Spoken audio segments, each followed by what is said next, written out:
완전 자율주행차가 실제로 운행이 된다면 여러분은 무엇을 가장 먼저 하고 싶으십니까? 저는 그런 시대가 도래한다면 정말 편안하게 멀리 차 타고 여행 가는 것부터 해보고 싶은데요. 정부가 어제 완전 자율주행 관련한 시대에 대한 로드맵, 혁신 로드맵을 발표를 했습니다. 이와 함께 어제도 그랬고 오늘도 그랬고 관련된 기업으로 거론되고 있는 종목들의 주가의 움직임이 심상치 않은데요. 관련한 이야기 오늘 이 시간 인포스탁 데일리 김종효 전문위원과 함께 나눠보도록 하겠습니다. 위원님 어서 오세요. 네, 안녕하십니까? 네, 반갑습니다. 국토부가 발표한 혁신 로드맵의 내용에 보니까 굉장히 다양한 분야에 대한 향후 한 5년에서 10년까지의 로드맵이 발표가 됐더라고요. 어떤 내용일까요? 네, 2027년까지 그 완전 자율주행을 달성할 수 있도록 뭐 노력하겠다. 그다음에 여러 가지 모바일이 아니죠. 그 자율주행과 관련된 UAM을 포함한 다양한 그런 혁명을 이루겠다라는 그런 내용의 주류를 이루고 있는 상황입니다. 그래서 그렇죠. 올해 말까지 이제 3.0 정도를 상용화하겠다. 그래서 3.0이라고 하면 특정 상황에서 운전자가 개입하는 것 정도, 그러니까 그 외 나머지는 다 자율주행이 알아서 한다라는 거고, 뭐 특정 상황이 발생했을 때는 운전자가 개입하는 거죠. 레벨 4를 넘어가기 시작하면 특정 구간, 특정 상황 안에서는 완전히 개입하지 않아도 되는 이제 그런 정도인데, 뭐 그렇게까지 가기에는 아직 뭐 시간이 걸릴 것으로 보입니다만 어쨌든 정부가 이런 발표를 했다는 것 자체가 일단 한마디로 결론부터 말씀드리면 저는 미사여구라고 보고 있지만. 그럼에도 불구하고 종목군들은 반응할 수밖에 없는 그런 상황이라는 것이죠. 그래서 정부의 발표의 방향을 보시면 됩니다. 이걸 이쪽 방향으로 결국은 가지고 갈 건데 과연 2027년에는 완성이 될까 안 될까에 대해서는 논쟁거리가 아니라는 거죠. 왜냐하면 변수가 너무 많은 상황이기 때문에 정부의 발표에서 우리가 주목해 봐야 될 것은 2027년까지 할 거야. 그다음에 뭐 3.0은 언제 돼? 여기에는 주목하실 필요가 전혀 없다. 그렇게 될 가능성이 제가 보기엔 전혀 없기 때문입니다. 왜냐하면 관련된 변수가 워낙 많은 상황이고 뭐 보험을 포함한 그런 제반 여건들, 도로, 그렇죠. 그다음에 뭐 인프라, 뭐 이런 것까지 다 생각해 보면 2027년까지 가겠다라는 것은 이게 정부의 이제 방향성과 목표 설정이 있다. 그렇다면 그와 관련된 종목군들에게 일정 부분 혜택이 있겠구나 정도로 보시는 게 좋지 않을까라고 보고 있고요. 그 중에서 뭐 특히 UAM과 관련돼서는 뭐 제가 어저께도 관련된 그 기업 사람을 만나고 왔는데 지금 그 UAM 쪽에 핵심 기업 중에 하나로 꼽히고 있는 그룹사 사람임에도 불구하고 UAM에 관련돼서 그렇게 뭐 좋은 방향성을 제시하지는 못하고 있는 것 같습니다. 그래서 이런 여러 가지 요소들을 좀 종합적으로 고려해 보면 어떤 정부든 그다음에 어떤 기업이든 미래 성장성을 위해서 이 모바일 쪽, 모빌리티 쪽에서 뭔가 힘을 주려는 것은 분명하지만 그게 이제 어느 시점에 완성된다라고 확정짓는 것은 제가 보기엔 조금 섣부른 판단이 아닌가 이렇게 봐야 될 것 같습니다. 이게 이제 완전 자율주행차 같은 경우에는 우리가 일상적으로 사용하는 승용차라고 불리는 개인들이 이용하는 차량보다는 약간 그 대중교통이나 뭔가 이게 물류 이런 거 관련해서는 조금이나마 가능성을 그쪽은 살짝 열어둘 수 있겠지만 우리들이 사용하는 거는 지금 사실 크루즈 모드 정도에서 과연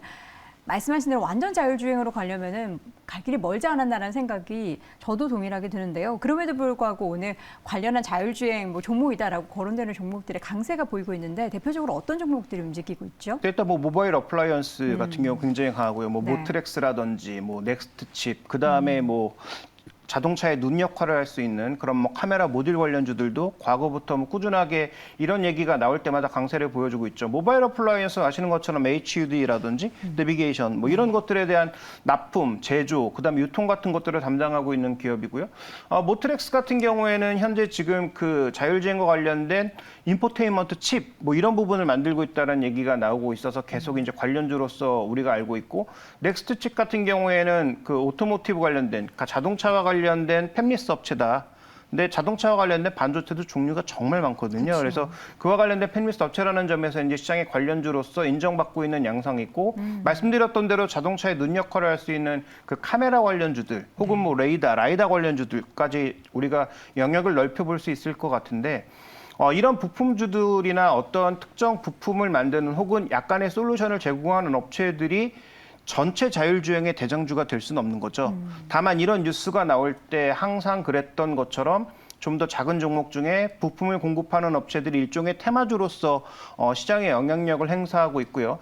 뭐 테마주는 테마주로서 끝날 가능성이 있지만 또 가장 가볍게 움직이는 종목군들이기 때문에 어느 정도의 뭐 트레이딩 정도의 영역에 있지 않느냐라고 네. 봐야 될 것 같고요. 현대차라든지 아니면 글로벌 회사와 같이 갈 수 있는 부품주에 대해서는 점점 뭐 그 역할이 달라질 수 있겠죠. 대표적으로 뭐 만도 같은 그런 기업들이 달라질 수는 있고 네. 현대모비스 같은 경우에도 조금 우리가 다른 역할을 부여할 수 있으나 뭐 아직 먼 일이기 때문에 뭐 정부의 발표대로 지켜진다고 해도 2027년 아닙니까? 지금부터 5년이 남아있는 일이라서 이번 정부 내에 안 끝날 가능성이 높고 네. 다음 정부에서 또 어떤 식으로 바뀔지 알 수 없고 그다음에 정부뿐만 아니라 기업들의 개발 능력이라든지 그다음에 이게 한 기업이 이 테슬라를 제외하고는 다 할 수 있는 게 아니기 때문에 그럼 협업 관계에서 어느 정도의 시너지가 나는지도 검증해 봐야 됩니다. 그래서 좀 전에 여도원 앵커가 언급해 주신 것처럼 정해진 구간을 도는 어떤 궤도 네. 차량이라든지 그렇죠. 아니면 특정 구간만을 다니는 뭐 그런 차량에 대해서는 뭐 빠르게 적용이 가능할 수도 당연하죠. 있겠습니다만 뭐 그 부분은 좀 더 지켜봐야 될 것 같습니다. 왜 그런 거 있잖아요. 만약에 뭐 현대차, 기아차 큰 공장이 있는데 뭔가 물류를 이동해야 되면은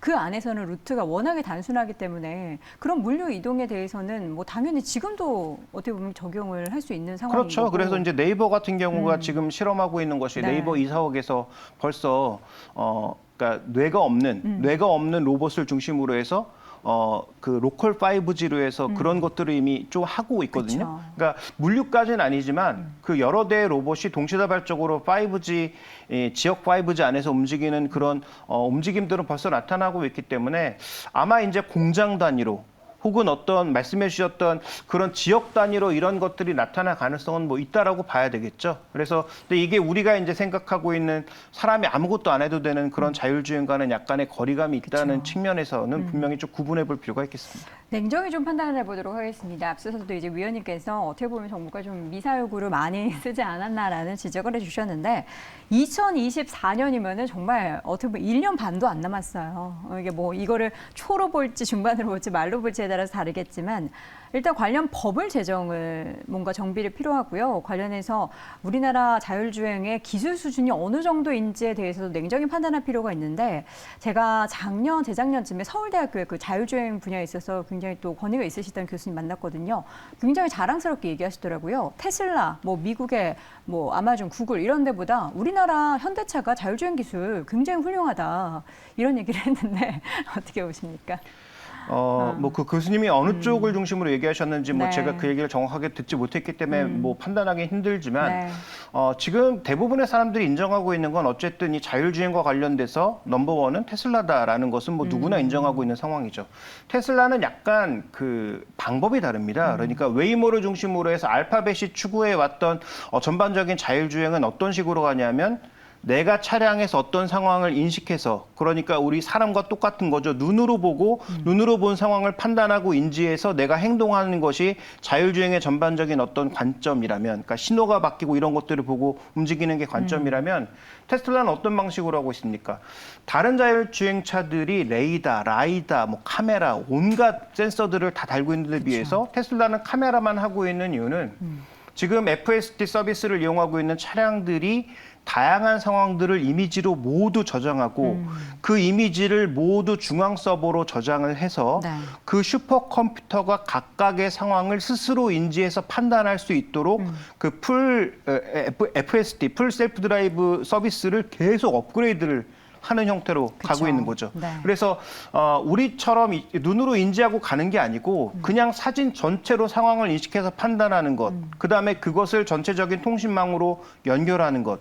이것 중에 누가 더 우위에 있느냐. 단순하게 이제 아까 그 교수님께서 말씀하신 것은 현대차가 상황을 인지하고 판단하는 데 있어서 테슬라보다 더 많은 센서를 쓰니까 아마 낫지 않을까 이렇게 판단하신 것 같은데 뭐 그건 좀 경우가 다르다라고 보고 있고요. 그래서 지금 현재 구간에서 어쨌든 대장주는 뭐 테슬라임은 뭐 주주의 사실이고 우리나라가 지금 한 2.5 정도 수준에 와 있어서 3단계로 넘어가는 것도 멀지 않았다라는 것도 맞습니다. 네. 그래서 국내도 잘하고 있지만 과연 국내가 넘버원, 글로벌에서 가장 좋은 서비스 수준을 제공하고 있느냐? 그건 다른 문제다. 라는 거죠. 네. 그다음에 테슬라 같은 경우에는 스스로 지금 대부분의 것들을 다 하고 있는 것에 비해서 국내는 그렇지 못하죠. 그래서 여러 업체들 것을 모아서 부품을 모아서 해야 되는 경우도 있고 이걸 또 통신망과 연결하는 것도 있을 것이고 여러 가지 서비스들을 결합하는 과정이 있다 보니까 테슬라와의 좀 경우는 다르다라고 봐야 될 것 같습니다. 그래서 차량 스스로 인식하느냐 아니면 차량 자체가 인식하는 것을 중앙 서버가 도와주느냐 이런 어떤 방식의 차이를 조금 우리가 구분해 볼 필요는 있을 것 같습니다. 네. 완전 자율주행 레벨 4 2025년 과연 가능하다고 보기가 지금 쭉 말씀해 주신 거를 들어보면은 쉽지 않을 것 같아요. 네. 지금 보면 우리나라 같은 경우에도 현대차 쪽에서 지금 마을 버스를 시험 삼아서, 그러니까 물론 완전 자율주행은 못하고 옆에 누군가가 대기를 하고 있다고 해요. 그러면서 이제 어떤 지역을 특정해서 그쪽에는 이제 자율주행 가능하도록 인프라를 마련해 둔 다음에 그렇게 지금 실험을 하고 있다라는 소식은 들었거든요. 그렇게 제한적인 가능성은 있지만 레벨 4를 구현하기에는 쉽지 않겠죠. 2025년에는. 그럴 것 같습니다. 물론 뭐 기술 발전이 워낙 빠르니까 네. 뭐 그렇게 될 수도 있겠지만 지금 현재 관해서 우리가 주목해봐야 되는 것은 어쨌든 시범 단계라는 거고요. 지금 판교 같은 데는 이미 자율주행차가 돌아다니고 있잖아요. 그렇죠. 그래서 그런 것들을 고려해봤을 때 말씀해주신 것처럼 제한된 구간 안에서 제한된 어떤 루트를 도는 것은 충분히 지금도 가능하다라고 봐야 될 것 같고 이미 현대차가 KT, 네이버와 연관을 맺고 관련된 사업을 계속 진행 중인 것을 보면 제한된 범위 내에선 이미 완성된 상황. 그렇다면 정말로 자율주행으로 나가기 위한 여러 가지 상황들은 정부가 법을 마련해주고 그와 관련된 표준들을 빨리 제정해주는 것이 아마 이제 속도를 붙일 수 있는 한 가지 중요한 근거가 될 것 같습니다. 그래서 네. 정부가 이런 법적인 근거들을 마련하겠다라고 하는 것인데 이게 업계마다 또 다 동상이몽을 하고 있거든요. 보험업계 생각이 다르고 그렇죠. 그다음에 자동차 업계 생각이 다르고 이와 관련된 서비스를 제공하려는 회사의 생각이 다르다 보니 이것들을 조율하는 과정은 뭐 그렇게 쉽게 될 것 같지는 않습니다. 그래서 뭐 2025년 꼭 기간을 정해두기보다는 이쪽 방향으로 가고 있는 것은 확실하다. 네. 그러면 그와 관련돼서 의미 있는 기술을 제공하고 있는 기업들에 대해서는 네. 우리가 좀 주목해볼 필요가 있겠다. 이 정도로 보셔야 될 것 같습니다. 알겠습니다. 요즘에 자동차 관련해서 다양한 분야의 이슈가 많습니다. 어제는 저희가 경량화 관련한 수혜주를 이야기 드렸고 오늘은 자율주행 관련한 이야기를 드렸는데 그 다음에 또 이슈가 될 만한 자동차 관련한 주제는 뭐가 있을까요? 네, 일단은 완성차가 많이 팔리는 게 가장 핵심이겠죠. 그래서 완성차로 뭔가 흐름이 돌아와야 되는데 네. 3분기 실적이 너무 좋을 거라는 걸 다 알고 있음에도 불구하고 현대차, 기아차의 움직임이 굉장히 제한적이란 말이죠. 그래서 저는 자동차 테마주는 뭐 당연하지만 완성차와 부품사에 대해서도 지금은 더 살 것을 고민해야 될 구간이 아니라 추가적인 반등이 나올 때 비중을 줄일 것을 고민해야 된다라고 보고 있습니다. 금리가 지금 뭐 4.5%까지 올라간다고 하지 않습니까? 제로 금리에서 샀던 자동차 가격과 4.5%에서 사는 자동차 가격은 다를 수밖에 없고요. 또 하나 주목해봐야 될 것은 포스코가 지금 아변 공장에서 문제가 생기면서 전기차용 강판 같은 것들이 지금 재고가 소진되면 추가적으로 공급이 불가능할 수도 있습니다. 또 하나의 공급상의 문제가 생길 수 있다는 것이죠. 그래서 그런 여러 가지 요소를 고려해봤을 때 자동차에 대해서 너무 이제 드라이브를 거시기보다는 제한적인 범위 내에서 반등 시 비중 축소를 언급드리겠습니다. 네, 자동차주에 대한 이야기 나눠봤습니다. 여러 가지 의견들이 있기 때문에 여러분들의 투자 판단에 좀 도움이 되시길 바라겠고요. 오늘 이 시간 인포스탁 데일리 김종효 전문위원 함께했습니다. 위원님 고맙습니다.